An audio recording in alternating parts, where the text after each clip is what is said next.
नमस्कार, मैं हूं दीपाली राणा। आप देख रहे हैं कमोडिटी राउंडअप और कमोडिटीज में स्ट्रैटेजीज पर तो फोकस करेंगे ही, लेकिन खास चर्चा करेंगे कच्चे तेल पर, जहां पर रिकवरी हमने पिछले 2 सेशंस में आते हुए देखी है। $77 के आसपास अब ब्रेंट कारोबार कर रहा है। क्या $80 या फिर उसके पार निकलेंगे भाव? क्या ट्रिगर्स जो इस समय काम कर रहे हैं? ओपेक की मीटिंग से क्या एक्सपेक्ट करना चाहिए? इस सब पर हम करेंगे चर्चा आगे शो में।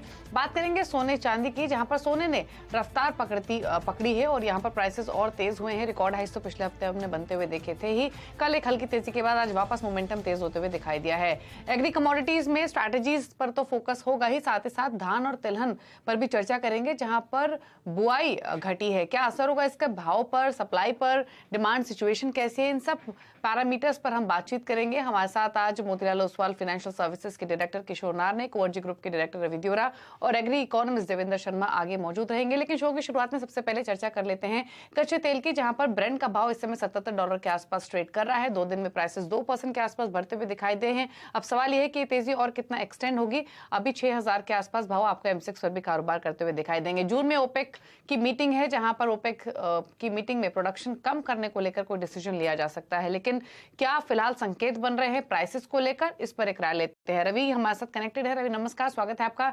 तो बताइए, कच्चा तेल ये रिकवरी जो बनी है, ये कितनी टिकाऊ दिख रही है? कितने और प्राइसेस यहां से फर्दर एक्सटेंड हो सकते हैं? डेफिनेटली रिकवरी 2 दिन में काफी शार्प है और उसका इंडिकेशन हमने लास्ट फ्राइडे भी बात की थी इसके रिगार्डिंग। पर्टिकुलर ये सिचुएशन है कि कच्चा तेल है उसके ब्रॉडर रेंज बन चुके हैं। जो डोमेस्टिक प्राइसेस की बात करें तो डोमेस्टिक प्राइसेस 6200 से लेकर डाउन साइड 5600, और इंटरनेशनल में ब्रेंट की बात करें तो वो अराउंड 78 के 79 के करीब रेजिस्टेंस लेता है। डाउन साइड वो 70 के करीब अच्छा सपोर्ट लेता है। तो मुझे लग रहा है कि ये ब्रॉडर रेंज में रहनी चाहिए। हालांकि स्टीप करेक्शन के बाद जो उछाल आया है उसमें चाइना का कुछ स्टिमुलस मेजर्स की एक्सपेक्टेशंस मार्केट में है। साथ में आज जो चाइना के ट्रेड के डेटा है उसमें एक विजिबिलिटी थी कि चाइना का इंपोर्ट कमोडिटीज का कम हो रहा है। एक क्लियर इंडिकेशन है कि चाइना में जो मार्केट एक्सपेक्ट कर रहा है इतनी डिमांड अभी रिकवर नहीं हुई है।